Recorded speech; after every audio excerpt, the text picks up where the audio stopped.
থেকে post post post নেই আমার কাছে পোস্ট। আমায় ক্ষমা করো তো বাবা, সকাল থেকে খালি সবাই আমায় ডেকে যাচ্ছে।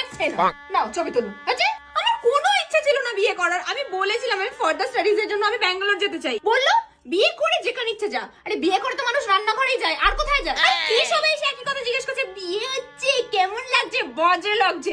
সবাই খাচ্ছে আমার চোখের সামনে Rasna, cold drinks, chicken pakora. আমি সকাল থেকে না খেয়ে না দিয়ে জল পর্যন্ত খাইনি, এখানে দাঁড়িয়ে আছি। কি সব আমাকে জাবর জল কুড়িয়ে দিয়েছে, মালা পালা আমার একদম ভালো লাগছে না। মাকে একটু ডেকে দাও না গো, মা কোথায় গেল? মা, ও মা! বরযাত্রীর পিছনে ঘোরার কোনো দরকার নেই, এখানে এসে বসতে বলো। হ্যাঁ আমি এইরকমই এভাবে চিৎকার করবো না, ও বাড়িতে গিয়ে সবাইকে জ্বালিয়ে মারবো। কাউকে বাঁচতে দেবো না আমি শান্তিতে। আমি এখন থেকে বলে দিচ্ছি আমি কাউকে বাঁচতে দেবো না। ফটোগ্রাফার, দূর থেকে আমার ফটো নিচ্ছ আমি দেখতে পাচ্ছি, কিন্তু আমি গেলে না। হ্যাঁ হ্যাঁ থ্যাংক ইউ।